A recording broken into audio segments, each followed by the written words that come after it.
Hi again, and welcome to week 3 of the program that I'm doing for the Rogers Public Library. For the last couple of weeks, what we've been doing is making a painting or a collage of some sort on a piece of paper. But this week I thought we'd change that up a little bit by doing a sculpture. So today we're making these mobiles that are inspired by an artist named Alexander Calder. He's very famous for a lot of his abstract paintings and a lot of his wire sculptures. And so this is an example of one of his mobiles that he created. And so what he would do is he would take pieces of copper and attach them together and put either plastic or acrylic sheets on the ends of the wires.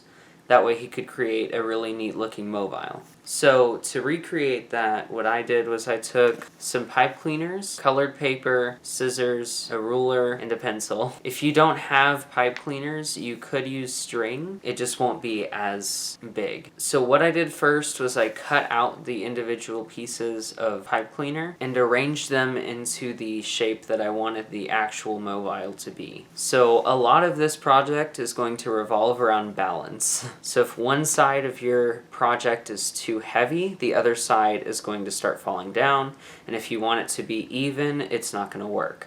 So if you want your project to be on a straight line, you have to think about how can I make the weight the same on both sides, or at least enough to where it looks like it's straight.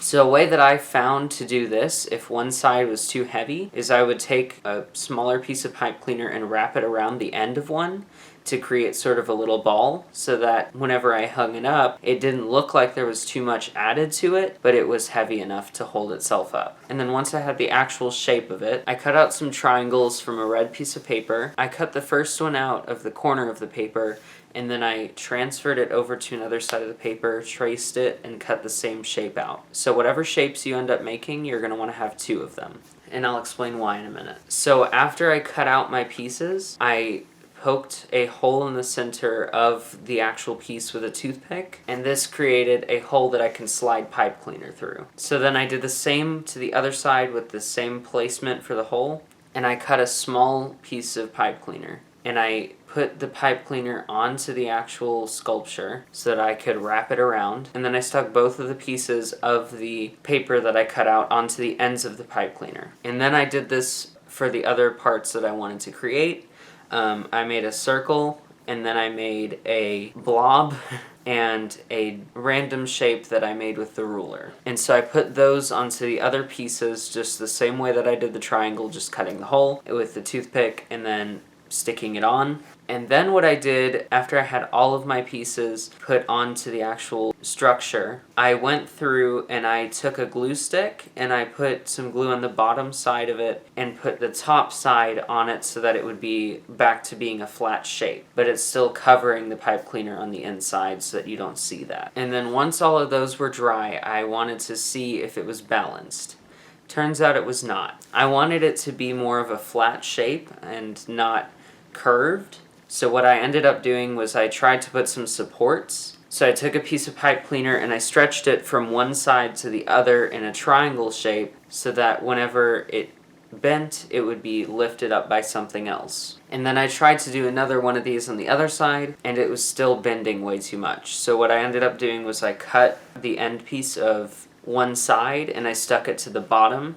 That way the piece could be stable and it would be balanced. And then I just removed one of the supports because that wasn't necessary anymore. And then after I had done all of that, I just twisted the top part into a hook so that if I can just put a string onto the end where the hook is. Then what I did was I just went through, and any parts that were poking out or sticking out, I would either cut them off or I would twist them into the structure to add more support. That way it looks clean. And after all of that, I was done. So if you wanted to hang this up somewhere, as I said before, you can just put a piece of string and add the string into the top part of the hook. That way it can just free stand there. If you saw anything you liked in this video, make sure to try it out at home, and you can look up more about Alexander Calder. He made a lot of really interesting paintings and sculptures, so he's really fun to look into as an artist.